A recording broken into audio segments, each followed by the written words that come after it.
बंगोपसागर रे महाबात्या आशंका ओडिशा रे पड़ी पारे प्रभाव। हाँ आज्ञा मुझे के सामंतरे आप देखते वेदर के यूट्यूब चैनल आपण को आम चैनल को स्वागत। जदि कहबा ताले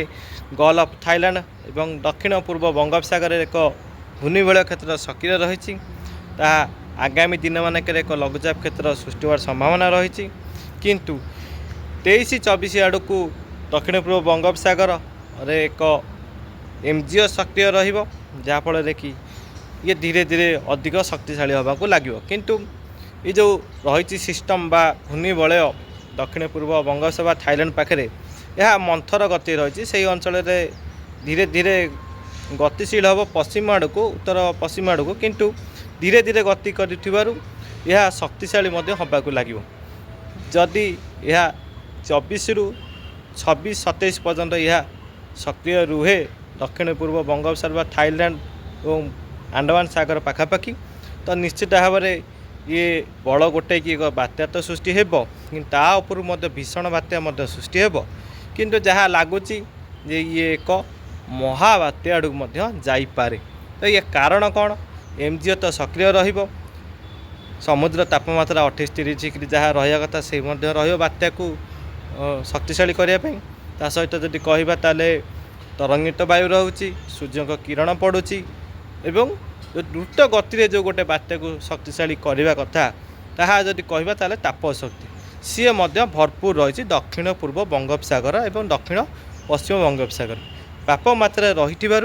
ये एक बात्या जदि सृष्टि होउची एवं परवर्ती पर्यायर यह अधिक शक्तिशाली होकि महाबात्या आड़क जापे। जदि यह शक्तिशाली हुए महाबात्या आड़क जाए तो यार आखि दृश्यमान होबार संभावना रही जदि ये आखि दृश्यमान हुए निश्चित भाव में ये जो बलय बलयर 200 किलोमीटर पर्यंत यार प्रभाव देखा मिल पारे किंतु ये क्यों दिग को जीव यार प्रभाव कौन रोशा यार कौन प्रभाव पड़ो किंतु जदि दिग कथा कहबा ताहले ये प्रथमे पश्चिम आड़ को गति करने चेष्टा करिवो किंतु श्रीलंका पाखे आरब सागर पाखे एक लघुचाप क्षेत्र सृष्टि होवार संभावना रही 23 रु 25 मध्य जब से समय जो लघुचाप क्षेत्र सृष्टि होची ताहले ये जो अंडमान सागर पाखे थिबा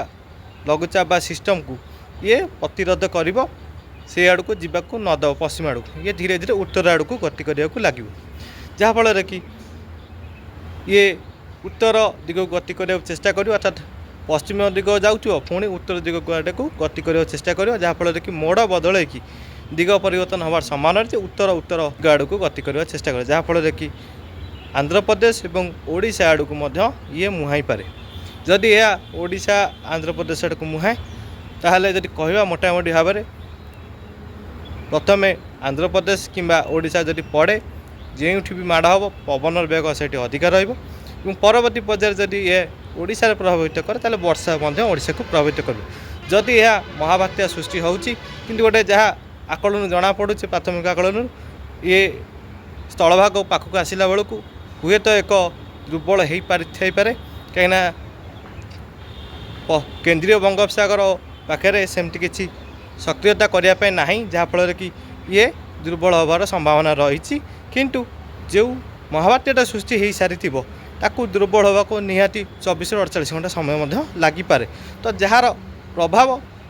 आंध्र प्रदेश और ओडिशा देखा मिल पारे हुए तो गोटे बड़ विपद आड़ को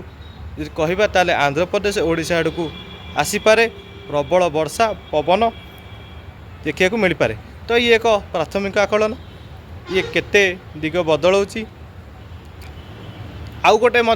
यदि कहबे तो जो श्रीलंका पाखे जो लघुचाप क्षेत्र सृष्टि होवार संभावना रही तो सी शक्तिशाली हो संभावना रही जदि सी शक्तिशाली हो जाए तेल अंडमान पाखे जो लघुचाप क्षेत्रटा सृष्टि होगा थी तो सी दुर्बल होवार संभावना रही तो सी जदि शक्तिशाली हुए और तमिलनाडु उपर प्रभाव पड़ार संभावना रही तो यह भाव में दुईटी पाणीपाग स्थिति उपजी पारे। तो जदि अंडमान पाखे जदि शक्तिशाली होती ये महाबात्या आड़क जापे आ जदि श्रीलंका पाखे जो लघुचाप सृष्टि होती तो ये